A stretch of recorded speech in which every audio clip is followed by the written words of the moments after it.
This is Democracy Now!, democracynow.org, The War and Peace Report. I'm Amy Goodman. We are looking at Friday's historic verdict in a lawsuit against U.S. agribusiness giant Monsanto. In a groundbreaking decision, a jury in California ordered Monsanto to pay $289 million in damages to a school groundskeeper who developed cancer after regularly using the weed killer Roundup on the school lawns. The 46-year-old man, Dwayne Lee Johnson, has non-Hodgkin's lymphoma. Doctors say he's unlikely to live past 2020. Johnson's was the first lawsuit to go to trial alleging glyphosate causes cancer. We just spoke with the lead attorney in the case. Now we're going to Kansas City, Missouri, where we're joined by Carrie Gillum, a veteran investigative journalist, author of Whitewash, the story of a weed killer, cancer, and the corruption of science. She's covered corporate America for 25 years, now research director for U.S. Right to Know. In your book, Carrie, you write, "It's the pesticide on our dinner plates, a chemical so pervasive it's in the air we breathe, our water, our soil, and even increasingly found in our own bodies. Known as Monsanto's Roundup by consumers and as glyphosate by scientists, the world's most popular weed killer is used everywhere from backyard gardens to golf courses to millions of acres of farmland." Carrie Gillum, what does this historic verdict, nearly $300 million to one person, mean for this chemical? Yeah, thank you and good morning. I think it is historic, as Brent mentioned.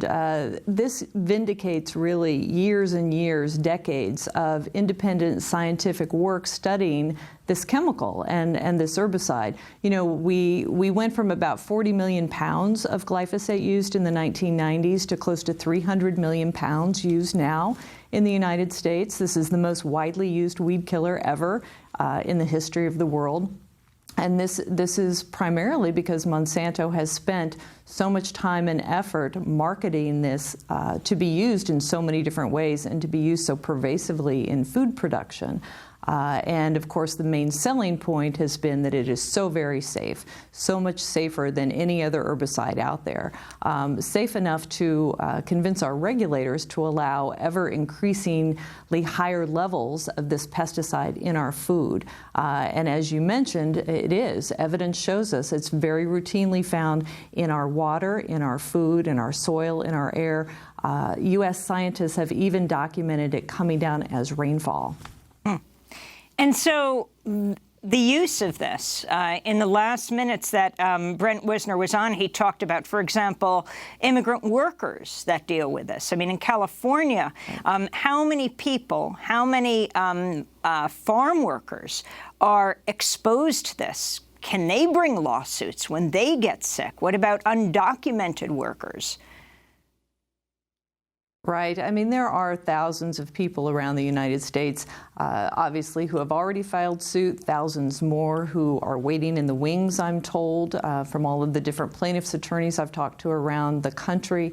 There are people around the world who are very concerned as well. Some farm workers in Argentina have already tried to sue Monsanto. They've had trouble in U.S. courts bringing Monsanto to account for what they have alleged are birth defects in their children because of their exposure to glyphosate and Roundup. There are people in Europe who are similarly concerned and trying to move forward on litigation. So I think the world has really, woken up to this problem just in the last several years. Now, I've been tracking it, since the late 1990s and through the 2000s. I mean, that was my job at Reuters, really, was to cover this company and, its profit stream and its business model. And of course, Roundup has been a huge part of Monsanto's business model, billions of dollars in revenues every year, tied not just to the chemical, but of course the GMO seeds that Monsanto designed specifically to encourage the use of Roundup. Roundup Ready seeds and Roundup Ready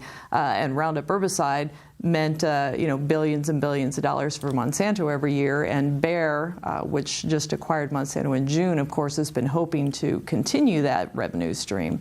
But as use has grown over the decades, the problems and the evidence has mounted, both for environmental concerns and human health concerns. In June of 2017, Reuters ran a story headlined "Cancer Agency Left in the Dark Over Glyphosate Evidence" and claimed that the World Health Organization's cancer agency says a common weed killer is probably carcinogenic. The scientist leading that review knew of fresh data showing no cancer link, but he never mentioned it, and the agency did not take it into account. That story was reported by Kate Kelland, who you have said has a history of cozy relations with a group partly funded by agrochemical company interests. Talk about that report. I was just quoting it, not saying that was the truth, and the flaws you found with it. Right. Yeah, you know, I hate to criticize, obviously, Reuters. You know, I spent most of my career there. This was just a deeply flawed story and a really good example of fake news, of orchestrated fake news. How this came down was this was information that Monsanto and or its, you know, allies and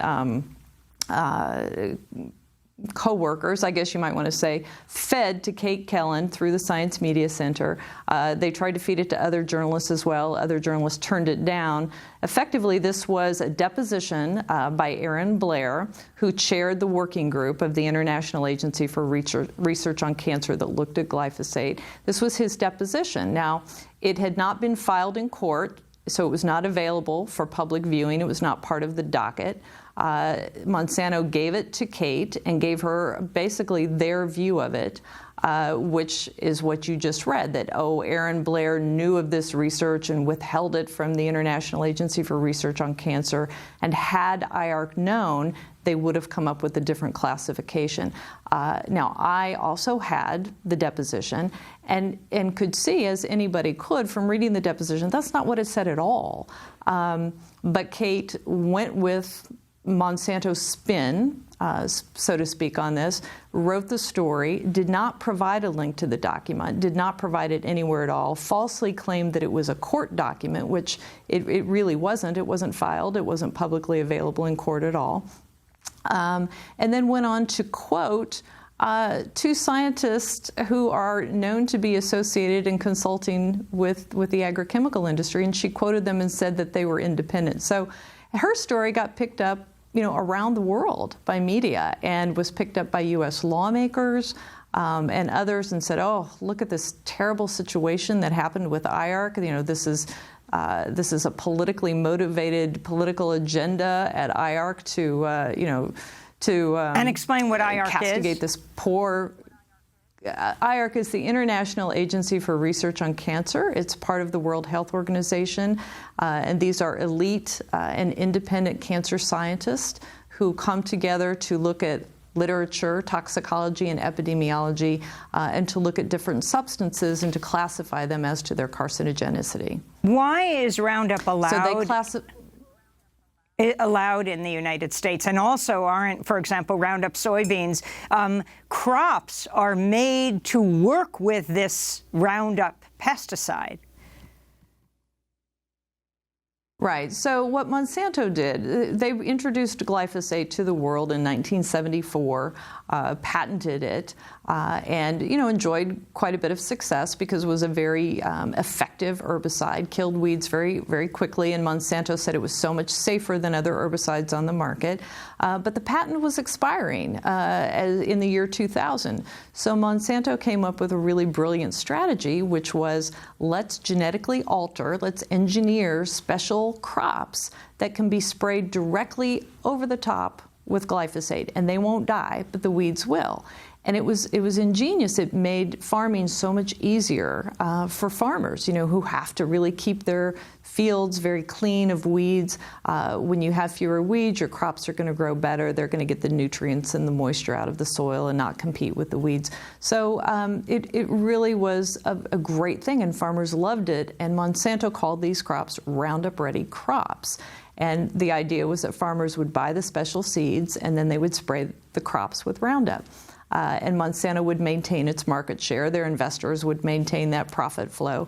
And it all worked great, except for people in the environment. Because what happened was, as I said earlier, we went from about 40 million pounds a year of use in the 90s to close to 300 million pounds a year now, globally, that went from 123 million pounds to almost 2 billion pounds a year now. We are drenching, our farming system in glyphosate and Roundup. And that's what's really caused all of these problems, is this overuse that's made it so ubiquitous that we can't escape it, that it's in our food, in our body, in our air, in our water. And it also is what drew so much research. Because it was so widely used, independent scientists around the world really started studying it and looking at the impacts on human health and on environmental health. And, they have found an array of problems. But as Brent said earlier, Monsanto has not taken any of those concerns to heart. Instead, what they've tried to do is discredit the scientists, harass the scientists, tried to arm twist regulators to deny this independent science and to only look at the industry science that declared it to be safe. It's really been, as I say in my book, a manipulation of science. And even today, as we sit here talking, there are papers out there in published peer-reviewed journals that appear to be independent of Monsanto, that we know from the evidence and the documents that we have, that we know Monsanto had a hand in writing, even though they look like they're independent. And this is a term that's come to be associated now with Monsanto, which is ghostwriting. We know that there are papers out there in the published literature that our regulators around the world have relied upon as being independent and authentic, and we know that Monsanto has ghostwritten them. Now, we don't know how many more are out there. We know there are some, but God only knows how many might really be out there. Monsanto tried to discredit you, Carrie Gillam, as you exposed Monsanto? Oh, yes. I mean, I'm one of many journalists. They've gone after people at the New York Times. They've gone after Pulitzer Prize winners.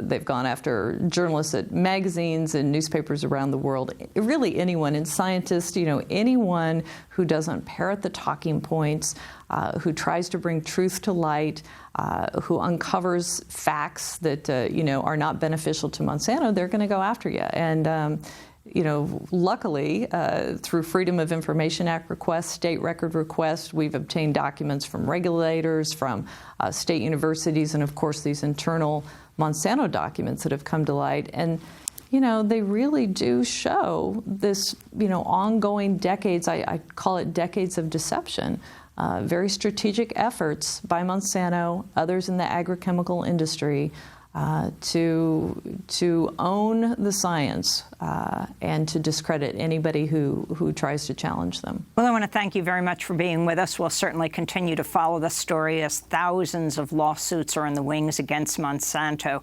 after Dwayne Lee Johnson was awarded close to $300 million in his lawsuit against Monsanto using Roundup weed killer as a groundskeeper at a school in California. They don't predict he will live past 2020. Carrie Gillam, veteran investigative journalist, author of Whitewash, The Story of a Weed Killer, Cancer, and the Corruption of Science. This is Democracy Now! When we come back, funerals are underway in Yemen for more than 40 children who were killed in a U.S.-backed Saudi bombing in Yemen. Stay with us.